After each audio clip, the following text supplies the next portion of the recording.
অনেকে শবে বরাত পালন করে। শবে বরাত, এই শবে বরাত এটি ফার্সি শব্দ। সব এটা ফার্সি শব্দ, এর অর্থ হলো রাত। আর এই সব বা সবে এইটাকে যদি আমরা আরবি রূপান্তরিত যদি করি তাহলে এর আরবি বাক্যটা হবে লাইলাত। কি বলেন তো? লাইলাত। লাইলাত মানে রাত। বারাত মানে ভাগ্য রজনী, ভাগ্যের দিন।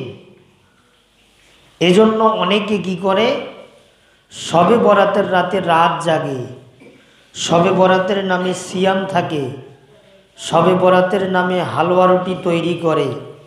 করে কি না বলেন? অনেকেই করে।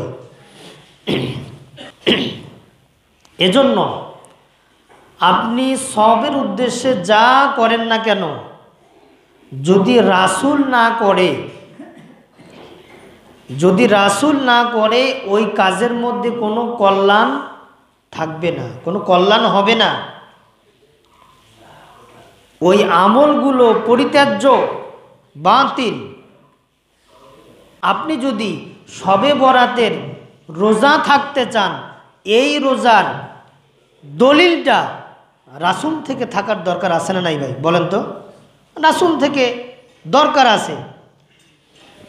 এদিকেও যদি কম সংখ্যক বা সংখ্যাগরিষ্ঠ যদি কম থাকে, কিন্তু আমাদের ওইদিকে অনেক বেশি শবে বরাতের রোজা তারা রাখতেছে। নিম্নি হলেও একটা, আর নিম্নের একটু উপরে হলে 3টা তারা শবে বরাতের রোজা দেয়। এবং গতকালকে রাত পর্যন্ত অনেকে জেগেছে, ইবাদত করছে। এখন আপনি যদি রাত জাগতে চান, আপনি সালাত পড়তে চান, আপনি সিয়াম থাকতে চান শবে বরাতের, এর পিছনে দলিল থাকার দরকার আছে না? আছে। এখন দেখেন, শবে বরাতের নামে কোনো রোজা নাই, শবে বরাতের নামে কোনো নামাজ নাই, শবে বরাতের রাতে রাত জাগতে হবে এরকম কোনো দলিল নাই, কোনো ফতোয়া নাই, কোনো হাদিস নাই। শবে বরাতের নামে কি কোনো সালাত নাই, শবে বরাতের নামে কোনো রাত জাগা নাই, শবে বরাতের উদ্দেশ্যে কোনো সিয়াম নাই। এগুলো আল্লাহর নবী রাখেন নাই। হ্যাঁ, এখন হাদিস আছেন, হাদিস খোলেন। 1 নম্বর, আল্লাহর নবী সাল্লাল্লাহু আলাইহি ওয়াসাল্লাম তিনি শাবান মাস আসলেই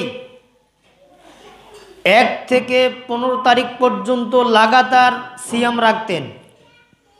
1 তারিখ থেকে কয় তারিখ বলেন? কয় তারিখ? 15 তারিখ। দ্বিতীয় নম্বর হাদিস, আল্লাহর নবী সাল্লাল্লাহু আলাইহি ওয়াসাল্লাম তিনি কখনো কখনো আইয়ামে বীজের সিয়াম রাখতেন 13, 14, 15, 3 দিন। কয়টা হাদিস গেল? 2টা। 3 নম্বর, আল্লাহর নবী সাল্লাল্লাহু আলাইহি ওয়াসাল্লাম কখনো কখনো কোনো বছরে এই শাবান মাস পুরা মাসটি সিয়াম রাখতেন। তাহলে কয়টা পাওয়া গেল পদ্ধতি? 3টা পদ্ধতি পাওয়া গেল। এই যে 3টা পদ্ধতি, এই 3টা পদ্ধতির মধ্যে আমরা পাই না যে শবে বরাতের রোজা, আমরা পাই না। শবে বরাতের নামে আপনি যে আমল করেন না কেন, এই আমলগুলো পরিত্যাজ্য, বাতিল।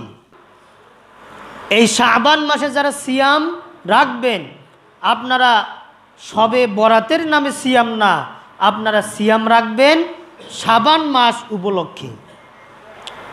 শাবান মাসে আল্লাহর নবী কেন সিয়াম রাখতেন?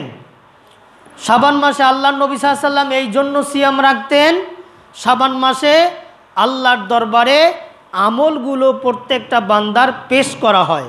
বলবেন না সুবহানাল্লাহ? প্রত্যেকটা বান্দার আমলনামা পেশ করা হয়। এখন আল্লাহর নবী সিয়াম রাখতেন এজন্য যে আমি সিয়াম অবস্থায় থাকব, আমার আমলগুলো আল্লাহ পাকের দরবারে পেশ করা হবে, যাতে করে আল্লাহ এটা দেখতে পারে যে আমার নবী সিয়ামরত অবস্থায় আছে, ওই অবস্থায় আমলগুলো আমার দরবারে পেশ করা হয়েছে, আল্লাহ পাক খুশি হয়ে যাবেন। বলেন সুবহানাল্লাহ। এই জন্য বেশি করে সিয়াম রাখতেন। এখন আমি যে বললাম যে শবে বরাতের কোনো রোজা নাই, শবে বরাতের কোনো নামাজ নাই, শবে বরাতের কোনো রাত জাগা নাই, এটা পাবেন কোথায়? দারসে তিরমিজি, দারসে তিরমিজি 2 নম্বর খণ্ড। কিতাবটা আজকে আনি নাই, যেহেতু গতকালকে আসছি, কিতাবটা নিয়ে আসতাম। দারসে তিরমিজি, এই তিরমিজিটা লিখেছেন পাকিস্তানের সবথেকে বড় হানাফি আলেম মুফতি আল্লামা জাস্টিস তকি ওসমানী, তেনার লেখা। এমন কোনো আলেম নাই ওনাকে চেনে না, সব থেকে বড় আলেম উনি, জাস্টিস, যিনি বিচারক। এনার কিতাবে উনি লিখেছেন স্পষ্টভাবে, দারসে তিরমিজিতে 2 নম্বর খণ্ডে বিস্তারিত মা আয়েশার হাদিস নিয়ে এসে তিনি বিস্তারিত আলোচনা করেছেন।